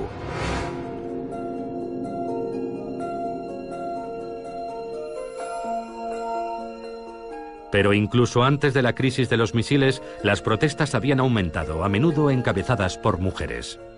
No den leche radiactiva a mis hijos. Hacen pruebas atómicas. El viento lleva la radiación hasta los campos donde pastan las vacas y después cogen su leche y se la dan a nuestros hijos. No pueden seguir haciéndolo. Tantas madres se manifestaron contra las pruebas nucleares atmosféricas que finalmente el gobierno de Estados Unidos dijo: de acuerdo, haremos pruebas subterráneas.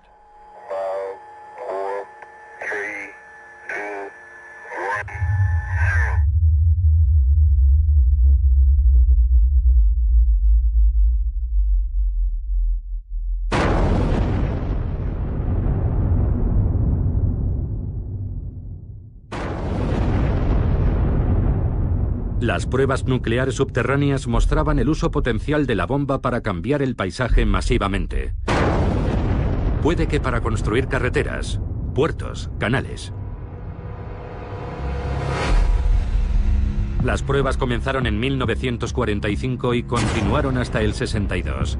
Y se realizaron más de 200 detonaciones nucleares.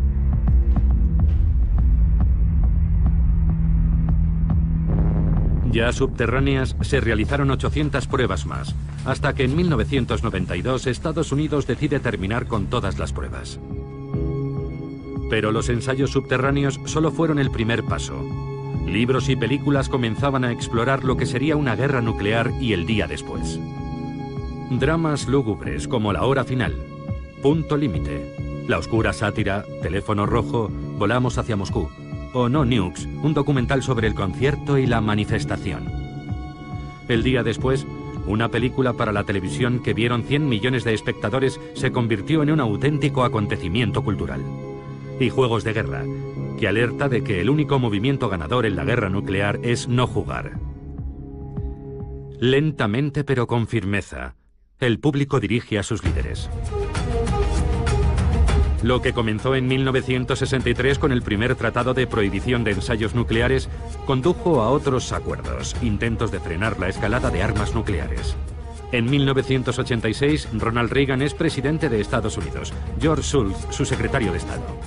En octubre, Reagan se reúne con el líder soviético Mikhail Gorbachev en Reykjavik, y algo extraordinario sucede.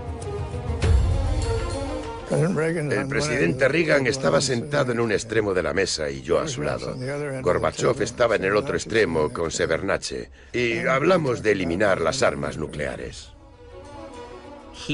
Reagan y Gorbachev, de una forma espontánea e improvisada, dieron el paso más importante para alcanzar un pacto entre las dos superpotencias y desnuclearizar lo que se había hecho hasta entonces y lo que llegaría después. Fue un momento espectacular en el que los presidentes de dos superpotencias enemigas de repente encuentran un punto común, un deseo común. Pero ese deseo compartido, liberarse de la bomba, resulta imposible. El principal escollo es una nueva tecnología estadounidense. La Guerra de las Galaxias, promovida por Edward Teller. Era una tecnología que los soviéticos no tenían, y ellos pensaron que podría usarse para imposibilitar que los soviéticos tuvieran una fuerza nuclear disuasiva. Y Gorbachev no pudo aceptar eso. La Guerra Fría llegaba a su fin.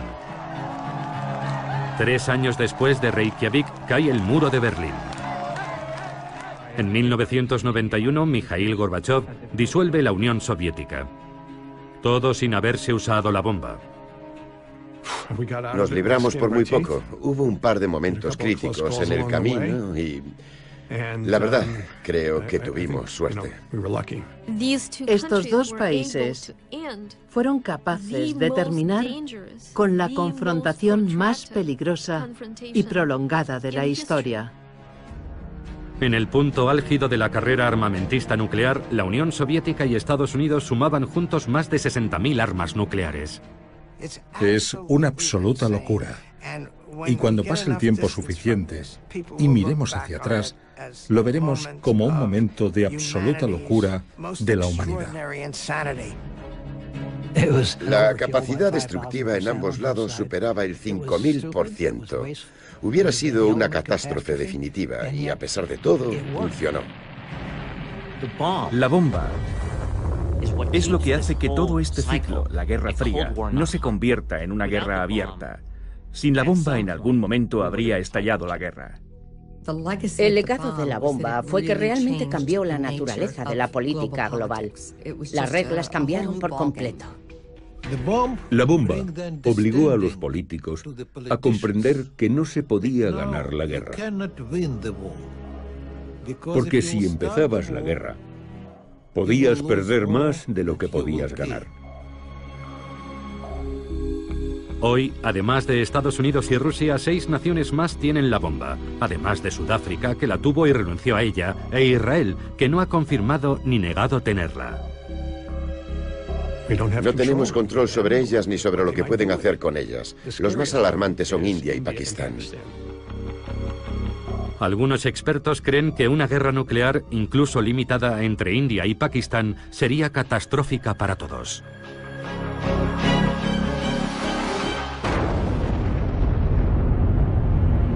Las ciudades arrasadas generarían una nube tóxica tan grande que habría una especie de invierno nuclear en todo el mundo, provocando una bajada de la temperatura global que causaría una catástrofe agrícola mundial.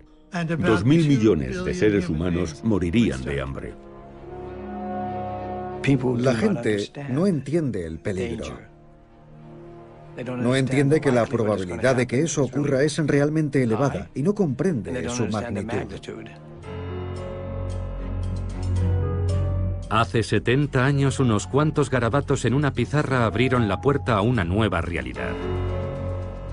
Decisiones fatídicas pusieron al mundo en el camino de las armas nucleares. Yo no me siento culpable por ello. En mi opinión, si no lo hubiéramos hecho nosotros, otros lo hubieran hecho. Y lo hubieran hecho con nosotros en cualquier caso. No hay vuelta atrás. El conocimiento de cómo podemos destruirnos a nosotros mismos está aquí para quedarse. Y nuestra tarea es aprender a vivir con eso. Creo que lo que debe darnos esperanzas es que en todas estas décadas, desde 1945, nunca se ha lanzado una bomba por ira, en ninguna parte del mundo. Hemos logrado de alguna manera mantener el dedo alejado del botón, y esperemos que se continúe así.